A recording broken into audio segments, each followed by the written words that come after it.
전설 안에서 노인을 폭행하거나 욕설을 하는 영상이 폰친차로 경찰을 피해 달아나다가 오토바이와 충돌한 친구를 흉기로 찔러 숨지게 하는 일이 벌어졌습니다. 이 사건들은 모두 사회적으로 큰 이슈가 되었던 사건들입니다. 그리고 이 사건들의 공통점은 바로 촉법소년이 범인이라는 것이죠. 촉법소년이란 소년법상의 개념으로 범죄를 저질렀더라도 형법에 의한 형사처벌 대신 소년법에 의한 보호처분을 받게 되는 만 10세 이상, 만 14세 미만의 소년을 이야기하는데요. 우리나라의 소년법은 징벌보다는 교정과 보호에 초점을 맞추고 있기에 가혹한 처벌 대신 보호처분으로 대체하고 있는 것이죠. 하지만 촉법소년들의 잔혹한 범죄들이 사회적 논란이 됨에 따라 많은 사람들이 촉법소년 제도에 의문을 제기하였고 이를 둘러싼 논란이 커지고 있습니다.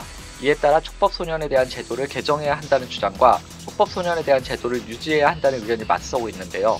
먼저 촉법소년 제도를 개정해야 한다는 쪽의 주장입니다. 대법원의 촉법소년 접수 건수에 따르면 신고 건수는 2017년 7,897건에서 2019년 9,102건으로 크게 늘었습니다.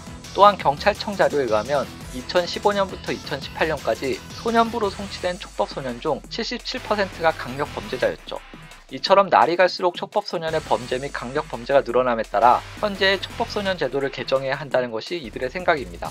많은 개정 방식 중 촉법소년의 나이를 낮추는 것이 가장 큰 지지를 받고 있는데요. 2015년 이후 소년부로 송치된 촉법소년 중 만 13세가 전체 64%를 차지하는 걸 지적하며 촉법소년의 나이를 현행 만 14세에서 만 13세로 하향해야 한다는 거죠.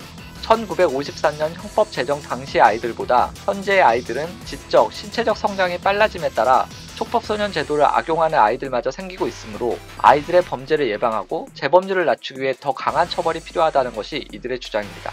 이와는 달리 현재의 촉법소년 제도를 유지해야 한다는 주장도 있습니다.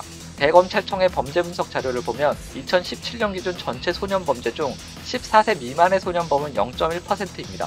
2010년부터 2018년까지 소년부 재판을 맡았던 천종호 부산지법 부장판사 또한 전체 소년 사건 중 흉악범죄는 1%라고 지적하였죠. 즉 과도한 언론 보도로 인해 촉법소년의 범죄가 부각되고 있지만 실상 이들의 비율은 매우 적은 수준이라는 겁니다. 소년 사건의 대부분은 가정 형편이 좋지 않은 아이들이라는 사실을 미루어 보았을 때 적은 수의 흉악범죄로 인해 나머지 아이들이 개선될 기회도 없이 전과자로 낙인 찍혀 살아가야 하는 상황이 일어날 수 있는 거죠. 또한 과거 미국에서 미성년자에 대한 처벌을 강화했을 때 오히려 재범률이 증가하고 실질적 범죄율이 감소하지 않았던 점을 보아 단순히 처벌을 강하게 한다 하여 소년 범죄율을 낮추기는 어렵다고 이야기합니다.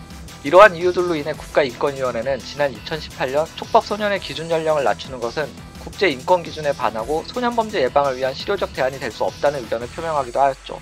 이처럼 촉법소년 제도를 둘러싼 양쪽 의견 모두 합당한 근거를 가지고 있기에 딱 잘라 어느 한쪽이 옳다고 이야기하기는 어렵습니다. 다만 촉법소년임을 이용해 의도적으로 흉악범죄를 저지른 아이들마저 무조건적으로 보호해주는 것은 촉법소년 제도의 허점임은 분명하죠. 따라서 고의로 사람을 죽이거나 크게 다치게 하는 것과 같은 강력범죄의 경우에는 이들도 성인과 똑같이 처벌하는 예외 규정을 만든다면 아이들의 재사회화라는 기능을 수행하는 동시에 흉악범죄에 대한 합당한 처벌을 가할 수 있어 보다 건강한 사회를 만들 수 있을 거라 생각합니다.